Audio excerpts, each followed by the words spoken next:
नमस्कार मित्रांनो. घरात नवीन बाळ आलं की आनंदासोबत काही प्रश्नही येतात. बाळ दिवसभर का झोपतं? रडत असेल तर गॅस आहे का? भूक आहे का?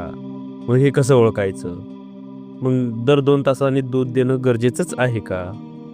आणि सर्वात महत्त्वाचं म्हणजे कोणत्या लसी वेळेवर घेणे आवश्यक आहे. खूप वेळा काय होतं माहिती आहे का?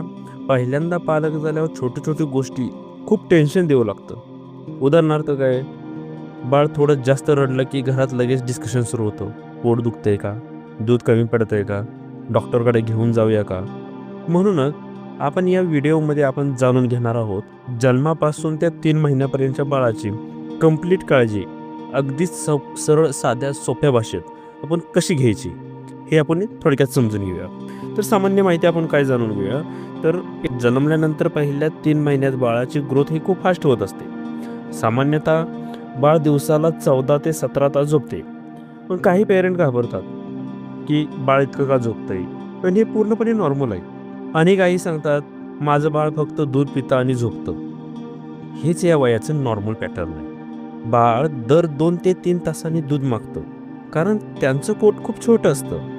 हळूहळू बाळ आवाजाकडे लक्ष द्यायला लागतं, आईचा आवाज ओळखायला लागतं. बाळाला दूध देणं, फिडिंग.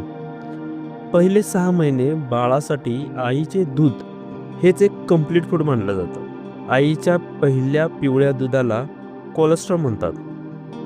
हे बाळासाठी पहिलं वॅक्सिन मानलं जातं, कारण ते एक इम्युनिटी वाढवतं. पण काही वेळा वयस्कर काय सांगतात की पहिलं दूध काढून टाका, पण हे मेडिकल सायन्सनुसार ते चुकीचं आहे. हे दूध बाळासाठी खूप महत्त्वाचं असतं. दर 2-3 तासांनी फिडिंग करणं आवश्यक आहे, जरी बाळ झोपलेलं असलं तरी.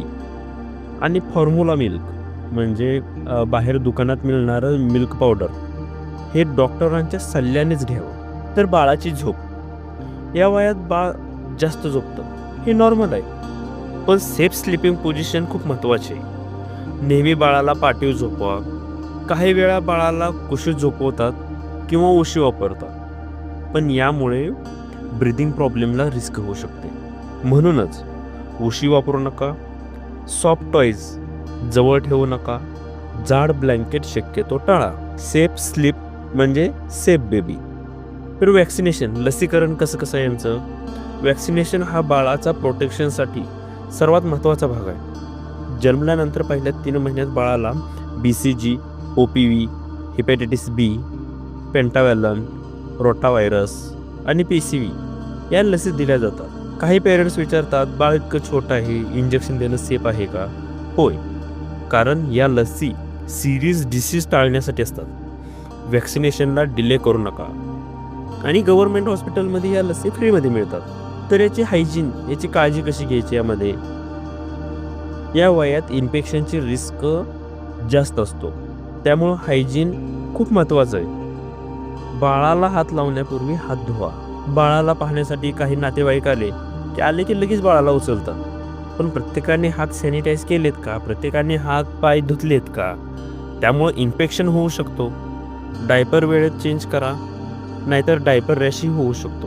तर याचे कॉमन प्रॉब्लेम काय आहेत? या वयात काही कॉमन समस्या असतात, जसं की गॅस, कोलिक रडणं, दूध उलटणं म्हणजे ज्याला गुळणी येणं, स्किन रॅशेस हे नॉर्मल आहेत. संध्याकाळी काही बाळं खूप रडतात आणि पेरेंट्स घाबरतात, पण अनेक वेळा ते कोलिक असते, ते 3 महिन्यानंतर कमी होते.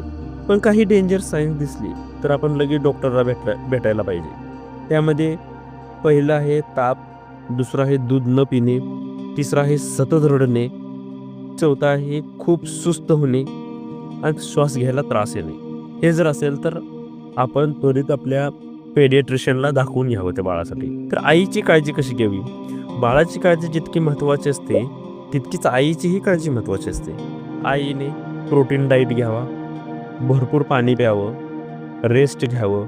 आणि काही स्वतःचे जेवण स्किप करतात बाळामुळं. पण आई वीक झाली तर दूध प्रोडक्शनवर कमी होऊ शकतो. त्यामुळं हेल्दी मदर म्हणजे हेल्दी बेबी मानलं जातं. जन्मल्यानंतर पहिले 3 महिने हा बाळाच्या डेव्हलपमेंटच्या फाउंडेशनचा पिरियड असतो. जर तुम्ही प्रॉपर फिडिंग, टाईमली वॅक्सिनेशन आणि गुड हायजीन हे जर 3 रूल फॉलो केले तर बाळ निरोगी राहील.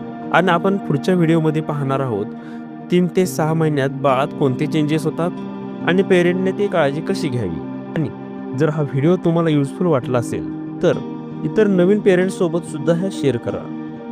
आणि अशाच प्रॅक्टिकल हेल्थ इन्फॉर्मेशनसाठी आरोग्य मित्राला सबस्क्राईब करा. तोपर्यंत काळजी घ्या आणि निरोगी राहा.